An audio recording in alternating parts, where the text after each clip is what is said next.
자, 그런가 하면 마스크를 끼지 않았다고 해서 처음 보는 여성을 위협한 40대가 경찰에 붙잡히는 일도 있었는데 사실 그 마스크를 둘러싼 여러 가지 오해들 그리고 이거에 관련된 이야기들을 많은 데서 저희가 하고 있습니다만은 최근에는 이제 분위기 자체는 질본에서도 인구 밀집이 되지 않은 야외에서는 사회적 거리를 유지하는 범위 내에서는 건강한 사람들은 이제 조금 안 해도 된다 이런 분위기고 미국이나 유럽에서도 이제 과도한 마스크 착용을 좀 지향해라 이런 분위기인데 과연 이렇게 위협을 받을 정도의 상황인지 분명히 그 여성은 당황스러웠겠습니다. 그렇죠. 이제 2월 28일인데요. 그 공공시인데 노원구 석계동 그 석계역 인근 길거리에서 40대가 이제 술에 취해가지고요. 예. 지나가는 여성이 이제 마스크를 쓰지 않는 그 상태에서 너 같은 사람 때문에 코로나19 확진자가 늘어난다. 이렇게 시비를 걸면서 접근을 해가지고 일부러 얼굴을 가까이 들이밀면서 침을 튀겼다는 거예요. 그래서 이제 이 여성이 이제 놀라서 경찰에 신고를 했는데 그 남성은 바로 이제 현장을 떠났고요.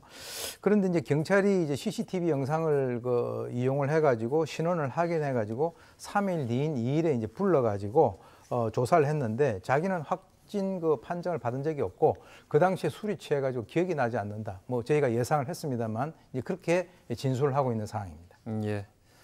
마스크를 하고 싶어도 이제 손쉽게 구할 수 없는 앞서 제가 말씀드렸습니다만은 중장년층 특히나 이제 노인들 같은 경우에는 취재진이 현장에 이제 마스크를 사러 줄을 섰던 노인들을 보고 사지 못해서 낙담하고 돌아가는 모습을 굉장히 마음이 아팠다 이런 얘기들도 전해지고 있는데 SNS를 통해서 심지어는 마스크를 하지 않았다는 이유로 비난의 눈총을 받은 어떤 할머니가 우는 모습 뭐 이런 모습까지 보여지기도 했죠.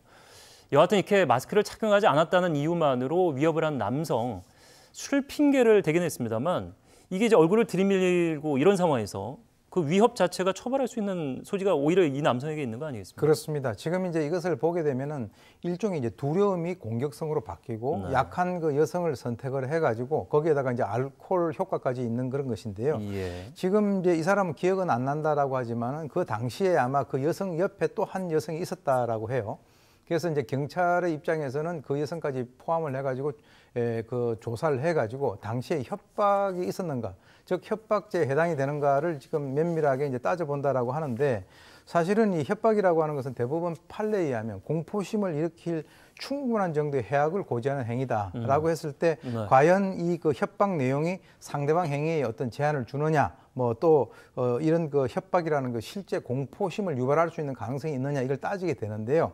사실 보통 때 같으면 저게 협박죄가 성립이 안 될 수도 있는데 지금 이 역병이 도는 상황에서 굉장히 사회적으로 불안한데 그런 것을 이용을 해가지고 저렇게 협박을 했다라고 하는 것은 개인적인 그 측면에서 봤을 때는 상당히 죄질이 좋지 않다라고 생각이 듭니다. 예.